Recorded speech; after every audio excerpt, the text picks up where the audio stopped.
होश में आओ, होश में आओ। रेल प्रशासन होश में आओ, होश में आओ, होश में आओ। मजदूरों से मत टकराओ, मत टकराओ, मत टकराओ, मत टकराओ, मत टकराओ। NRM जिंदाबाद, जिंदाबाद, जिंदाबाद, NRM जिंदाबाद, जिंदाबाद, जिंदाबाद। डॉक्टर विनोद पिनायर का लाल सलाम, लाल सलाम, लाल सलाम। NRM जिंदाबाद, जिंदाबाद, जिंदाबाद, NRM जिंदाबाद, जिंदाबाद, जिंदाबाद, NRM जिंदाबाद, जिंदाबाद, जिंदाबाद, कांग्रेस जिंदाबाद, जिंदाबाद, जिंदाबाद। National Madur Union. जिंदाबाद, National Madur Union. Element Federation. Lord Vinod Pinayer ka lal salam. लाल सलाम, लाल सलाम, Lord Vinod Pinayer ka lal salam. लाल सलाम, लाल सलाम, Ka lal salam. लाल सलाम, लाल सलाम। National Madur Union.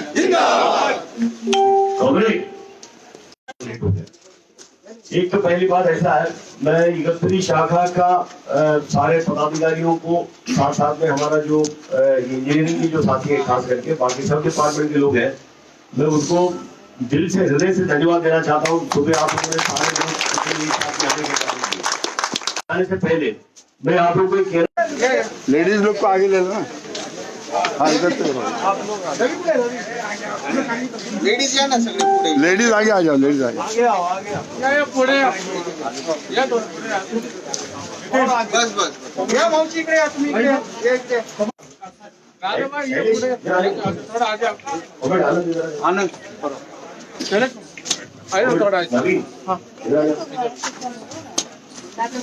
एक जोरदार आवाज, सबके मुंह से आवाज आना चाहिए। जिंदाबाद करने में तो कोई तकलीफ नहीं। मुझे लगता है हमारा जो मैसेज है इकहत्तरी स्टेशन और स्टेशन से हमारे इंटेलिजेंस है, इसके जरिए महाप्रबंधक जी तक जाएगा ऐसा मानता हूँ। लेकिन किसी एक के मुंह से आवाज नहीं आया तो देने वाला भी नहीं देगा, बोलेगा दो चार आवाज नहीं दी।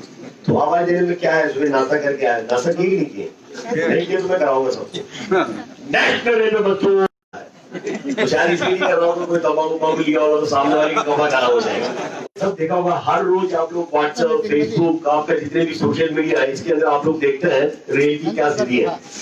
एक चीज आप ध्यान रखिएगा, ये जो महामारी, ये जो पूरी दुनिया के अंदर, भारत के अंदर, महाराष्ट्र के अंदर, मुंबई के अंदर, जयपुर के अंदर जो महामारी आया, इसको भी खत्म करना जरूरी है।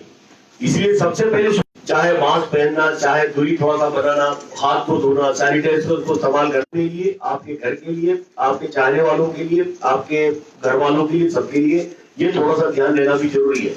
शुरू करने के पहले हमारा जो रेल का जो कर्मचारी है, बहुत सारे लोग इस महामारी आने के बाद अचानक इस कोविड के चक्कर में हमारे बीच में से कुछ लोग चले गए, इसको मत भूलिएगा। लेकिन जो कर्मचारी हमारे बीच में से है ना, बिल्कुल रेल चलाने के चक्कर में काम करके जो कोविड होकर जिसकी मृत्यु हुआ, मुझे ऐसा लगता कि उसको 2 दिन श्रद्धांजलि देना भी जरूरी है, तो एक दिन श्रद्धांजलि दीजिएगा।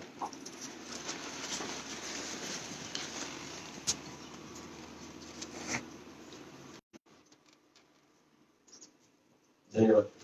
दूसरा एक चीज है, हमारा जो रेल के कर्मचारी, खास करके रेल के अंदर इंजीनियरिंग में काम करने वाले, जो ट्रैक के अंदर काम करने वाले कर्मचारी, और साथ साथ में पूरी इंजीनियर, हमारे जो रेल के कर्मचारी, साथ साथ में हमारे अस्पतालों में काम करने वाले जो कर्मचारी, चाहे डॉक्टर हो, चाहे नर्स हो, चाहे पैरामेडिकल की स्टाफ हो, उसके अलावा जो पुलिस के लोग हैं, हम पुलिस वाले से कभी नाराज हो जाता है, वो डंडा दिखा दिया, घर से जाने नहीं देता है। अरे आपको मालूम है इस कोविड के समय में सबसे ज्यादा कोई संक्रमित हुआ तो पुलिस वाले हैं। कहीं के लिए हमको रोकने के चक्कर में, लोगों को घर में बिठाने के चक्कर में हम उनको ऊपर नाराज हुए। जैसा आरपीएफ के लोग हैं, जितने भी वर्दी वाले लोग हैं, पूरे सरकारी लोग हैं, जिन लोगों ने इस महामारी के समय में जिस हिसाब से काम किए, उनको भी खतरा था, है ना। जैसा ट्रैक के कर्मचारी उनको खतरा नहीं था, अस्पताल के लोगों को खतरा नहीं था, म्युनिसिपालिटी के लोगों को खतरा नहीं था, पुलिस के लोगों को खतरा नहीं था, उनके भी घर में सदस्य था। लेकिन वो सब चीजों को अपने में रख के देश का सेवा के लिए जिसने मैदान में उतर के आज तक जो काम कर रहा है, उसको 1 मिनट जोरदार तालियों के साथ में उनका।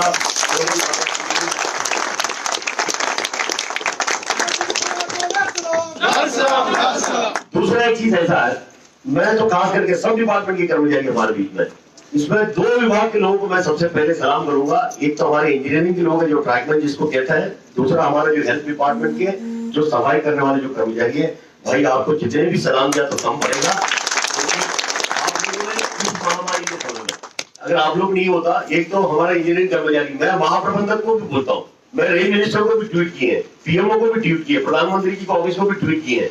हमारा डे 1 से जब से ये महामारी हुआ हमारे आदेश को पालन करने के लिए सरकार कहते हैं, लेकिन मैं चैलेंज करके कहता हूं हमारा भारत रेल की कर्मचारी, हमारा इंजीनियरिंग के अंदर काम करने वाला कर्मचारी, हमारा जो एसएनडी के अंदर काम करने वाला कर्मचारी, हमारा कारखाने के अंदर काम करने वाले कर्मचारी, ये सोशल डिस्टेंस मेंटेन करके कभी काम नहीं कर सकता। इंजीनियरिंग के लोग सोशल डिस्टेंस मेंटेन करके काम कर सकते क्या?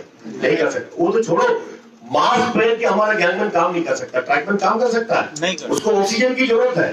तो हम कहता हूं, और हम मैं बहुत खुशी के साथ ये भी कहता हूं, भारत रेल के आंकड़े के हिसाब से सबसे कम कोई संक्रमित हुआ इंजीनियरिंग के लोग हैं। ये भी मैं आपको कहना चाहता हूँ, सबसे कम वो संक्रमित नहीं हुए, मैं आपको ये कहता हूँ। तो मेरा ये सब कहते हुए मेरे आप लोगों से कहना है, भाई ये जो लाल झंडे की यूनियन को जिंदा रखिएगा।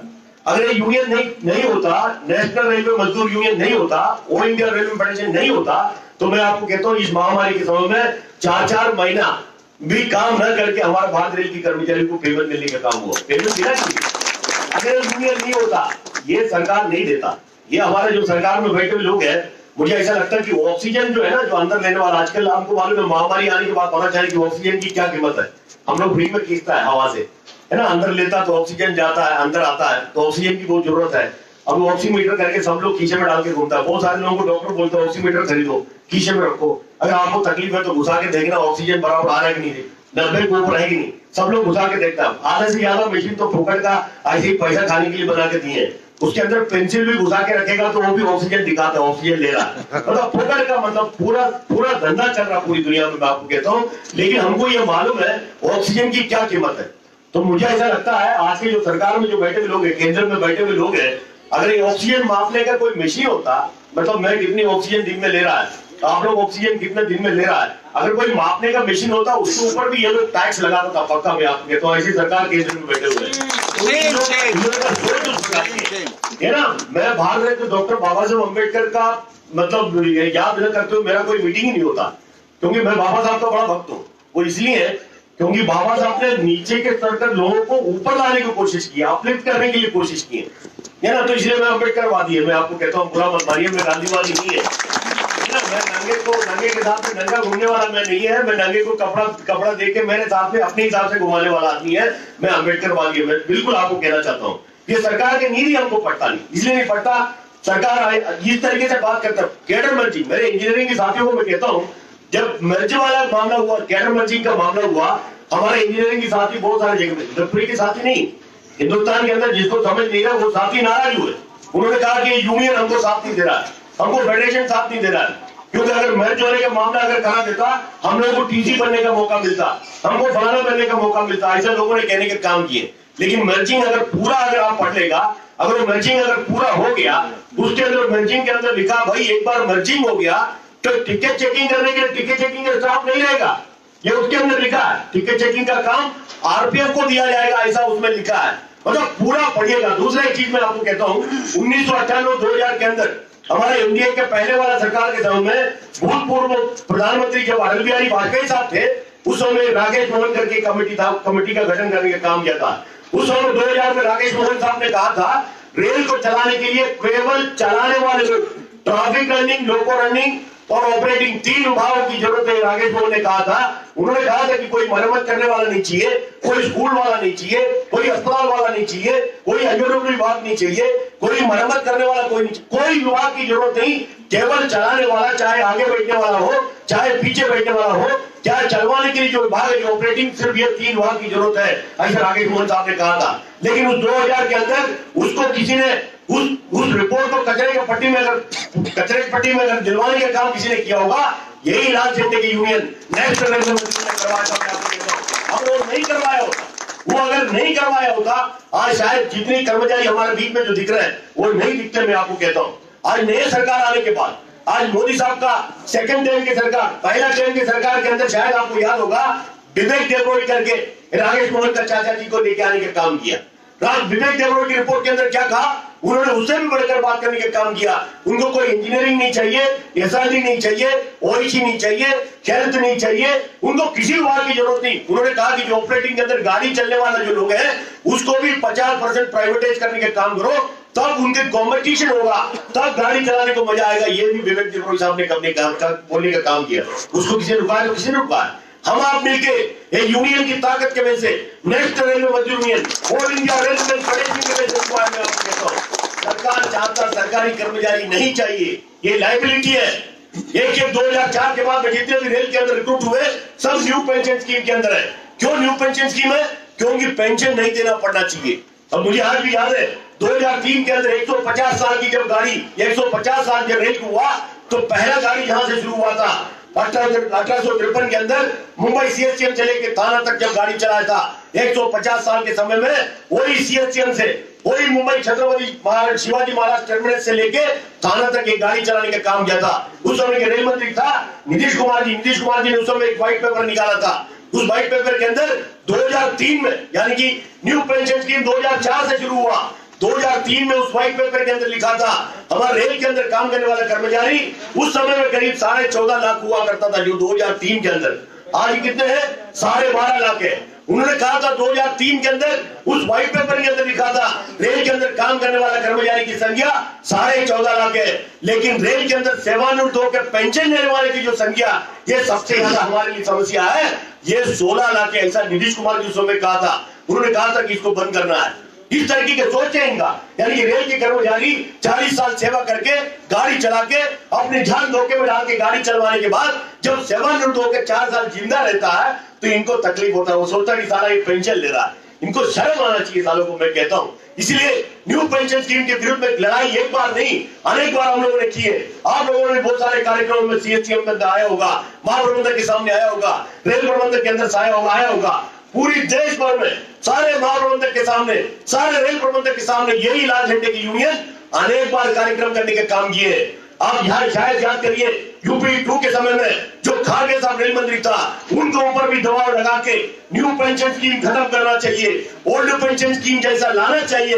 ऐसा उस समय का रेल मंत्री जी खारगे से अगर किसी ने लिखवाने का काम किया होगा ऑल इंडिया रेलवेमैन फेडरेशन और यही लाल झंडे की यूनियनों ने लिखवाने का काम किया, उस समय के वित्त मंत्री को लिख के भेजने का काम किया। हमारा फिर से हमारा मोदी साहब का सरकार आने के बाद भी सुरेश प्रभु था जब रेल मंत्री था तब उन्हीं से भी इसी ढंग से लेटर लिखवाने का काम किया। उस समय जेटली साहब वित्त मंत्री थे, उनको ये लिखवाने का काम किया, जैसा खारगे साहब ने लिखा था वैसे ही लिख के भेजने का काम किए। फिर भी न्यू पेंशन स्कीम खत्म हुआ क्या? नहीं हुआ। रेल मंत्री वित्त मंत्री को लिखने के बाद दोनों सरकार के अंदर, यूपीए के सरकार के अंदर भी, एनडीए के सरकार के अंदर भी, हमारे रेल मंत्री वित्त मंत्री को लिखने के बाद में भी न्यू पेंशन स्कीम पूरा खत्म नहीं हुआ। लेकिन कुछ खुशी की भी बात है, ये लिखवाने के बाद यूनियन की ताकत के बाद जो न्यू पेंशन स्कीम के अंदर कुछ सुविधाएं करके लेने के काम हम लोगों ने किए, लेकिन उसमें पूर्ण संतृप्ति हमको नहीं है, यूनियन को नहीं है, कर्मचारी को नहीं है। जो न्यू पेंशन स्कीम के अंदर मिनिमम गारंटीड पेंशन जब तक नहीं मिलेगा तब तक हमारी लड़ाई चलते रहेगा। इस न्यू पेंशन स्कीम को हमको रद्द करने वाला नहीं है, इसके लिए हम आपकी ताकत की जरूरत है। हम पार्लियामेंट के सामने मोर्चा निकाले। मैं पूछता हूँ नए जो बच्चे लोग हैं जो व्हाट्सएप पे चलाते हैं यूनियन क्या करता है? अरे हमारा पेंशन स्कीम को खत्म क्यों नहीं करता है, लोग पूछता है। और हम लोग जब मोर्चा निकालता है हम लोग नोटिस देके जो पार्लियामेंट के अंदर, पार्लियामेंट के सामने हम लोगों ने मोर्चा निकला, उसके अंदर न्यू पेंशन स्कीम वाला जो बच्चे लोग हैं, जो नौजवान साथी है, जिसको एक्चुअली 2004 के बाद में भर्ती है, मुश्किल से 5 या 10 भी था क्या, मुझे डाउट है। आप लोग आए थे भाई? नहीं आया नहीं, मुझे पता नहीं, शायद संतोष नहीं आया है ना। उन्हें पेंशन तो नए लोगों का न्यू पेंशन स्कीम बंद होना चाहिए। कौन चिल्ला रहा था? बूढ़े लोग चिल्ला रहे जिसको पेंशन मिल रहा है।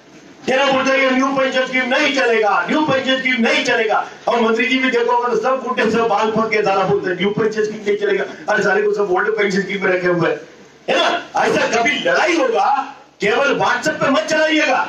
आज करीब 4 लाख 6 लाख कर्मचारी जो 2004 के बाद में 2004 के बाद में रेल की भर्ती हुए लोग हैं, अगर एक साथ में अगर मोर्चा करने की कोई नोटिस देने की बात होगा, एक साथ में अगर चलेगा तो मैं आपको कहता हूं न्यू पेंशन स्कीम क्या है, इनके पिताजी को भी कैंसिल करना पड़ेगा, मैं आपको कहता हूं। लेकिन ताकत दिखाने की जरूरत है। हमारा जो साथी जो जा रहा है उनको रुकवाइएगा 5 मिनट के लिए, जिसके भी पहचान है उनको रुकवाइएगा।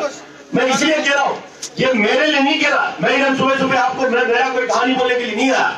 ये यूनियन अगर जिंदा रहेगा, अब ये समय में किसी ने सोचा नहीं हमको पूरा पेमेंट मिलेगा कि नहीं मिलेगा, किसी ने कभी सोचा नहीं हमको पीएल भी मिलेगा, बोनस मिलेगा कि नहीं मिलेगा, किसी कर्मचारी ने हमको पूछा नहीं। लेकिन हम लोगों ने अंदरूनी मीटिंग करके हम लोगों ने नोटिस दिया सरकार को, भाई पिछले साल का है, हमारे कर्मचारी ने काम किए, हमारे कर्मचारी ने मेहनत की है, इस कोविड के टाइम में भी गाड़ी चलाते चलाते हमारे लोगों की जान चले गए, हमको बोनस चाहिए, नहीं मिला 20 तारीख को हम लोगों ने सब जगह में कार्यक्रम किए, शायद इकतीस के अंदर भी किए मुझे लगता है। 21 तारीख की कैबिनेट के अंदर अगर बोनस की अप्रूवल नहीं हुआ तो 22 तारीख को इस कोविड के समय में भी कम से कम 2 घंटा हम लोग बंद करने का काम करेगा। ये आदेश देने के बाद सरकार को समझ में आया कि रेल की कर्मचारी गुस्से में पिछले साल में अच्छे काम किए, अब अगर इनको बोनस नहीं देगा शायद फिर रेल 2 घंटा बंद हो सकता है, चक्का जाम होगा। इनको पता चलने के बाद ऐसे कोविड के महामारी के समय में भी 78 दिन का बोनस हम लोगों को मिला। अगर यूनियन नहीं होता, नहीं मिलता, मैं आपको कहता हूँ इसलिए यूनियन को मजबूत बनाने की जरूरत है। मैं बार बार आपको कहता हूँ, मेरा अभी रेल मंत्री जी फिर इधर इंजीनियरिंग की स्टाफ है, हेल्थ की स्टाफ है, अस्पताल की स्टाफ है। मैं आपको कहना चाहता हूँ ये रेल की मंत्रालय चाहता कि कोई ट्रांसफर कर्मचारी रहे ना, यानी इसको खत्म करे। एक कर्मचारी को 25,000 क्यों देना चाहिए? हमको कॉन्ट्रैक्ट लेबर देना चाहिए। बेचारा गरीबों को जिसको नौकरी नहीं उसको ला के 5,000 रुपया तनख्वाह देके 8 घंटे के बदले 12 घंटा काम करा के जो चाहिए वो कराने के काम हम हिंदुस्तान के अंदर करा सकता है, क्योंकि हमारे पास बेरोजगारों की कमी नहीं। लिखे पढ़े लोग हमारे बीच में घूम रहा है, इसलिए सरकार नहीं चाहता हमारे सरकारी कर्मचारी भारत रेल के अंदर सरकारी खातों में हो, ऐसा नहीं चाहता। अगर हमको रहना है, जिंदा रहना है, सही जिंदगी जीना, घर के लोगों को सही ढंग से रखना, अगर भारत रेल को सही ढंग से रखना तो मैं आपको कहता हूं हमारी ताकत को बना रखना पड़ेगा, नहीं तो हॉस्पिटल बंद हो जाएगा। इन्होंने लिखा, हमारे जो रेल मंत्री आने के बाद मंत्रालय से डायरेक्टर ने सारे जनरल मैनेजर को लिखा, उनका विषय जल्दी शुरू कराइए, अस्पताल की सिस्टम बनाइए। इनको बहुत बड़ा ग्लोबल एजेंसी की किसी अस्पताल के साथ में टाइअप करना है। अगर ऐसी टाइअप हो गया हमारे भारत रेल की कर्मचारियों को क्या होगा सोचने की जरूरत है। उन्होंने कहा कि इंजीनियरिंग के अंदर आज भारत रेल के अंदर सबसे ज्यादा कर्मचारी किसी विभाग में है तो इंजीनियरिंग के अंदर है। वो कहते हैं कि इंजीनियरिंग की कर्मचारी 2023 के अंदर 2022 के अंदर पूरा मैकेनाइजेशन होगा, सारे मशीन लाएगा।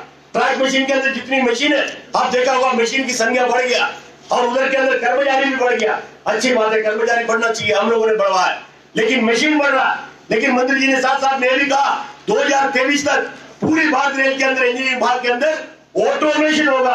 अगर ऑटोमेशन के अर्थ है कार्य सारे मशीन से काम कराया जाएगा। अगर पूरा ऑटोमेशन जिस दिन हमारे भारत रेल के अंदर हो जाएगा इंजीनियरिंग विभाग के अंदर, आज जो इंजीनियरिंग विभाग के अंदर काम करने वाला कम से कम 60 से 70% कर्मचारी की जरूरत नहीं पड़ेगा। मैं आपको कहता हूँ जिंदा रखने की जरूरत है। भारत के अंदर कोई इंसान की कमी नहीं, भारत के अंदर कोई काम की कमी नहीं, तो इंसानों को करवा के पूरे जगह में मशीन लगाने की जरूरत है क्या? इसके ऊपर सोचने की जरूरत है। हम लोग सब आरक्षण को लेकर बात करते हैं, है ना? मैं एससी हूँ, मैं एसटी हूँ, मैं ओबीसी हूँ, मैं ठाकुर हूँ, मैं ये हूँ, मैं वो हूँ, मैं ऊंचे जात के भी नीचे के हूँ, मुझे पैसा नहीं, मुझे ये रिजर्वेशन, मुझे वो रिजर्वेशन। अच्छी बात है भाई, हम आपके साथ हैं, ये लाल झंडा आपके साथ है, लेकिन रिजर्वेशन कब मिलेगा? भारत सरकार के अंदर कोई खाता रहेगा तब मिलेगा। एयर इंडिया खत्म, LIC खत्म, भारत पेट्रोलियम खत्म, शहर बेल जितने भी हमारा नवरत्न यूनिट में चलने वाला सारे कंपनियों को प्राइवेटाइज करने का फैसला, भारत रेल को करने का फैसला, IRCTC को करने को फैसला, कॉनकोर को करने को फैसला, क्रिस को करने को फैसला, रेलटेल को करने को फैसला। अगर सारे सरकारी खाता खत्म हो गया तो रिजर्वेशन कहाँ मिलेगा? अंबानी देगा, अडानी देगा या उनका चाचा जी देगा? कौन देगा? हमको समझ में नहीं आ रहा। अगर रिजर्वेशन चाहिए, बाबा साहब ने बनाया वो चीज को अगर हमको पाना है, सरकारी खाते को जिंदा रखने की जरूरत है, इसलिए यूनियन के खाते को बनाने की जरूरत है। ये भी इस तरह से मैं आपको कहता हूँ। बीच आपने देखा होगा उन्होंने कहा कि 130 के ऊपर चलने वाली सारी गाड़ी केवल एसी कोचेस से चलाया जाएगा, है ना? 130 के ऊपर चलने वाली गाड़ी एसी कोचेस में चलेगा। बीच में आपने देखा होगा भारत रेल के अंदर तेजस गाड़ी चल रहा है, तेजस गाड़ी। अभी कोविड है करके कोई गाड़ी नहीं चल रहा, बात अलग है ना? तेजस गाड़ी फिर भी अभी शुरू किए। उन्होंने क्या कहा, तेजस गाड़ी लखनऊ से लेकर दिल्ली, ये गाड़ी एकदम तेजी से जाएगा, सारे सुविधाएं मिलेगा। बच्ची लोग हमारे भारत के, छोटी लड़की लोग 20 साल की, 21 साल की, एयर होस्टेस जैसा, हवाई जहाज में जाने वाले जैसा कपड़ा पहन के फूल लेके खड़े। उन्होंने ट्वीट किया, सोशल मीडिया में डाला, देखो बच्ची कैसी यात्रियों को स्वागत करता है। देखो, अरे बच्ची स्वागत करता है, ठीक है, ये हमारी बच्ची है, तुम्हारी बच्ची है, हमारा भारतवासी की घर की बच्ची है, तो इनको क्या 5,000 देके तो फूल देके खड़ा करके रखता है? अगर तुमको हिम्मत है, अगर सही में तुम भारत का अच्छा चाहता है, हमारे गरीबों का अच्छा ही चाहता है, उन बच्चियों को भारत रेल की कर्मचारी बना के खड़ा करो, तब आपकी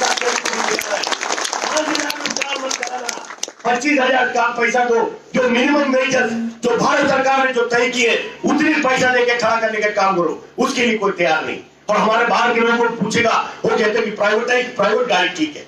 अगर गाड़ी हमारे घर में भी है, भाई आप लोगों से मैं बोलना चाहता हूँ, अपने घर में भारत रेल के बारे में बोलिएगा, भारत रेल की अच्छाई के बारे में बोलिएगा।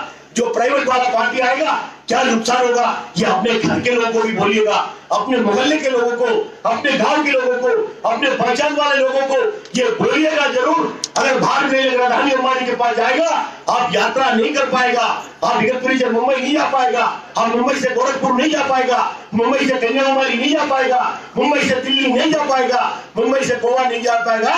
ये लोगों को कहने की जरूरत है, क्योंकि सरकार क्या कहता है, जो प्राइवेट गाड़ी चलेगी उसका टिकट का जो फेयर है, टिकट की जो कीमत है वो मालिक तय करेगा। वो मालिक को यह भी अधिकार दिए भाई, जैसे आपकी मौसम, जैसा आपकी सीजन, उस हिसाब से टिकट की भाव बदल सकता है। गोवा जाने की समय होगा, हवाई जहाज गोवा जाने के लिए अगर हवाई जहाज में अभी क्रिसमस के टाइम में अगर बुक करेगा 25,000 के ऊपर टिकट है। नॉर्मल टाइम में जाएगा तो 2,000 की टिकट है। कितना गुना? 12 गुना। मतलब रेल के अंदर भी वो सुविधा भारत रेल ने दी है, सरकार ने दी है। जैसा मौसम के हिसाब से, समय के हिसाब से आप दर बढ़ा सकता है, कम करा सकता है, आप अपने मर्जी से करा सकता है। हमारी मट्टी, हमारी पटरी, हमारा मरम्मत करने वाला, हमारे चलाने वाला, सारे काम सफाई से लेके सारे काम भारत रेल की कर्मचारी करेंगे। मिट्टी भी हमारा, पटरी भी हमारा। 4 पैसा कमाने के समय आ गया, अंबानी कमाएगा, साला हम पागल है, साला वही कमाएगा। बताओ, ये हमको समझने की जरूरत है। हमारे गरीब लोगों को लूटने की चक्कर में आपको कहता हूँ, मुंबई के अंदर मैं हर जगह में लोगों को कहता हूँ, हमारा भारत रेल कम से कम 122 प्रकार की कंसेशन देता है ना, बीमारों को, स्पोर्ट्स वालों को, है ना, अपंगों को, सीनियर सिटीजन को, फौजियों को, गारंटी अवार्ड वालों को, पुलिस वालों को, है ना, छोटी बच्चों को, है ना, ये तरीका 122 प्रकार का कंसेशन मीडिया वालों को, भले हमारा नहीं चाहता लेकिन उनको भी देता है। ये आप समझना चाहिए। लेकिन अंबानी साहब की गाड़ी में किसी को नहीं मिलेगा। अपंग हो, बीमार हो, दादाजी हो, बच्ची हो, जब तक टिकट नहीं तो गेट के बाहर अंदर लेगा भी नहीं। मैं आपको कहता हूँ, ये हमारा भारत रेल की खूबसूरती के बारे में लोगों को बोलने की जरूरत है ना। स्पीड पे चलने वाले में एसी गाड़ी और भारत रेल के अंदर एसी में सफर करने वाला कितना, इसके ऊपर भी विचार करने की जरूरत है। 2% भी नहीं होगा जो एसी के अंदर, फर्स्ट एसी में, सेकंड एसी में, थर्ड एसी में यात्रा करने वाला 2% भी हमारा यात्री नहीं होगा। लेकिन जो 98% यात्रा करने वालों के ऊपर कोई चर्चा नहीं, उसके लिए कोई विचार नहीं। एसी के बारे में बात करेगा, अच्छा एसी खुशबूदार दुनिया भर का सब चीज लगाने के काम करेगा। बीच में मैं किसी को बोला, हमारा रतलाम डिवीजन का एक डीआरएम साहब था, ये ना कोविड महामारी के पहले, शायद आप लोगों ने अखबार में पढ़ा होगा, इंदौर से चलने वाली सारी गाड़ियों में उन्होंने क्या कहा, डीआरएम साहब ने क्या कहा, रतलाम वाला, इंदौर से चलने वाला गाड़ियों में मैं वो सुविधा देने वाला है, देखो पब्लिक कैसा नहीं घुसता। देखो अरे सारा वो डीआरएम को ये भी नहीं मालूम, हमारे देश के अंदर जो गाड़ी है, वो गाड़ी के अंदर कोविड के पहले वेटिंग लिस्ट में टिकट नहीं मिल रहा था, वेटिंग लिस्ट में टिकट नहीं मिल रहा है। अब वो क्या कह रहा है, मैं ऐसा सुविधा ला रहा हूं तो आदमी कैसा नहीं घुसता। देखो अरे सारा टिकट नहीं मिल रहा, तू कहां से घुसाने वाला है, डीआरएम बोल रहा था आपका। तो उसने सुविधा क्या लाया, उन्होंने बोला कि इंदौर से चलने वाली सारे मेरे पास गाड़ियों में मसाज करूंगा, मसाज करने का सुविधा दूंगा। अरे इसकी मार्फत किधर मसाज देने वाला पता नहीं, मतलब मसाज कराऊंगा। हाँ लेकिन अच्छा हो गया, किसी अखबार वाले ने पूछा कि मसाज कैसा, बोला 100 रुपया, ठीक है पैसा लेगा नहीं तो गड़बड़ हो जाएगा। ये अच्छा क्या, उसने बोला कि 100 रुपया लेगा, लेकिन उसको ऊपर और भी अच्छा बोला, उसने बोला कि सर कोई मसाज हो गया, ये अच्छा हो गया, नहीं तो पूरा मसाज वाला आइटम रहता फिर दूर होता, थोड़ा और बोलता है ना। समझो ये अक्कल है, कौन इसको बनाया पता नहीं कि उनको कौन डीआरएम बनाया वो भी पता नहीं है। इस तरीके के बात हमारे देश के अंदर करता, हमारे गाड़ी की कोई कमी नहीं है, गाड़ी चलाने वाले की कोई कमी नहीं, यात्रा करने वाले की कोई कमी नहीं। सुविधा उनको ना भारत रेल बचाया का मुनाफा कमाने के लिए, अंग्रेज के समय में ये पटरी बिछाया तो अंग्रेज अपना फायदे के लिए, अपने सामान ले जाने के लिए, यहाँ से वहां सब सामान ढोने के लिए बनाया। आज देश के अंदर हमारा देश आजाद होने के बाद जो पटरी जहां कहीं भी बिछाया गया, देश का विकास हुआ, धंधा करने के लिए नहीं, मुनाफा कमाने के लिए नहीं। और हम ये दिल से बड़ा प्राउड महसूस करके मैं कह सकता हूँ, सबसे ज्यादा चीपेस्ट कोई ट्रांसपोर्ट पूरी दुनिया में, सबसे कम देरी में चलने वाला, कम फेयर में चलने वाला कोई ट्रांसपोर्ट सर्विस पूरी दुनिया में है तो भारत रेल है। इसको मत भूलिएगा, मैं आपको कहता हूं, इसको जिम्मा रखना जरूरी है। ये मेरा आपसे कहना है। आज 12.5 लाख कर्मचारी है, मैं बहुत खुशी के साथ मैं कह सकता हूँ हमारे यूनियन की जितनी ताकत है, इस लाल झंडे की जितनी ताकत है, ऑल इंडिया रेलवे फेडरेशन की जितनी ताकत है, इसलिए कम से कम मदुरई के अंदर स्टाफ जितने 2007 में थे उतना आज भी है ना। बहुत सारे लोग हमारे ब्रांच के सेक्रेटरी को पूछा तो बोलता मेंबरशिप कम हो गया, क्यों? बोले बहुत सारे रिटर्न हो गया। अरे सारा रिटर्न हो गया, 100-200 भर्ती करा के दिया, उसका क्या? और भर्ती क्या उसका देखा ही तो कहां से पता चलेगी? हमने कम से कम मुंबई के अंदर, मदुरई के अंदर जितनी रिटर्न हुआ उसकी 4 गुना भर्ती कराने के काम की, इसलिए नए बच्चे लोग हमारे बीच में खराब है। आपको कहता हूं यूनियन की ताकत है। अगर यूनियन नहीं होता यहाँ किसी की भर्ती नहीं होता, ना ट्रांसपोर्ट की भर्ती होता, न लोगो पायलट की भर्ती होता, न धार की भर्ती होता, न किसी विभाग के अंदर कोई भर्ती। टेक्नीशियन के अंदर भी भर्ती हुआ, टेक्नीशियन में डायरेक्ट आए, जेई में डायरेक्ट आए, एसी में डायरेक्ट आए, टिकट चेकिंग में। उसके अलावा लार्जेस्ट के अंदर इतनी सारे लोगों की भर्ती हमने करके दी है। लार्जेस्ट वाला बच्चे भी हमारे साथ में है, लेकिन जिसको लार्जेस्ट होना था, अपने बच्चे को लगाना था, वो नहीं हुआ। हम कारण नहीं है, नहीं हुआ कारण आप लोग है। आप लोग कैसे किसी के नहीं हुआ कोर्ट में जाने के काम किए, कोर्ट में गया तो कोर्ट ने बोला भाई इनका बच्चे को क्यों रेलवे में लगा रहा है ना। इतनी सारे हिंदुस्तान के अंदर बेरोजगार नौजवान इतनी करोड़ घूम रहा है, तो रेल के कर्मचारी को क्यों दे रहा है? कोर्ट ने रुकवाने के काम किए, सुप्रीम कोर्ट ने रुकवाने के काम किए। सुप्रीम कोर्ट ने रुकवा तो लोग कहता कि यूनियन की वजह से नहीं हो रहा। अरे यूनियन की वजह से कैसे नहीं हो रहा? यूनियन ने इतने सारे लोगों को भर्ती करके दी है।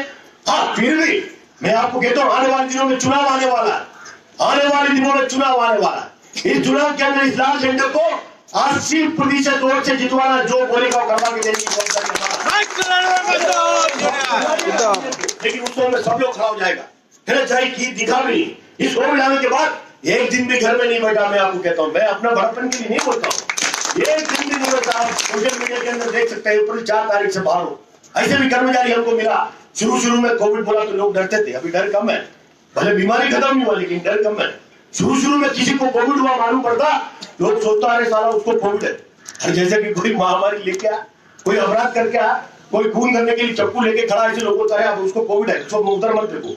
अरे कोविड हो तो हो, बेचारा कहां से लाया भाई?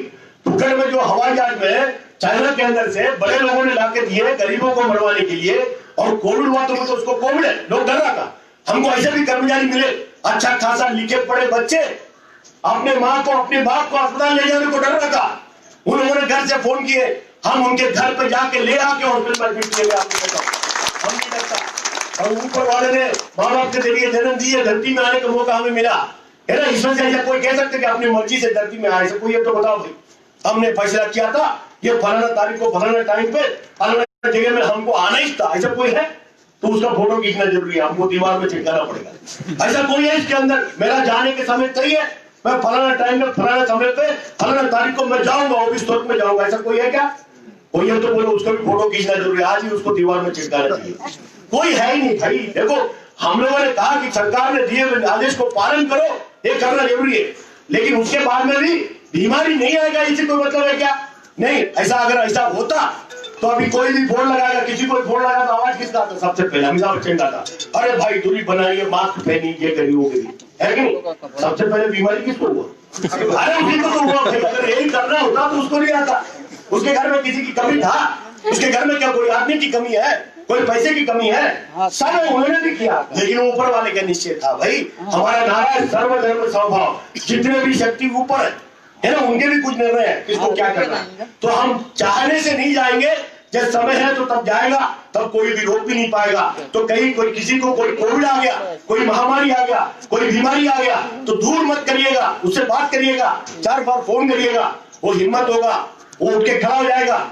मैं कोविड की वार्ड के अंदर भी जाके आया, मैं आपको ये भी कहता हूँ, हमारे सेक्रेटरी साहब को एक हो गया तो डर गए, नया बच्चा डर गए, बोला क्या हो गया? अरे कुछ नहीं होता था। मैं अंदर गया तो बताया, मैं बोला जब मैं कुछ नहीं सारा, मैं अंदर आ गया, तू सारा सामान लेके दवा आके बढ़े, तू काय को डर रहा? इसका मतलब जाना खतरा, लेकिन ऐसा नहीं, मैं अपना सेफ्टी करके गए। फिर आप लोगों की प्यार है, आशीर्वाद है, ऊपर वाले की आशीर्वाद है, हम पर करना जवाबदारी इसलिए करना, तो डरना नहीं किसी बात के। पुराने लोग कहते हैं ना डर गया मर गया, ऐसा कहता है पुराने लोग, है ना। पुराने लोगों को बात तो सुनिएगा, जो बाल पका हुए लोग बात सुनेंगे तो खराब नहीं।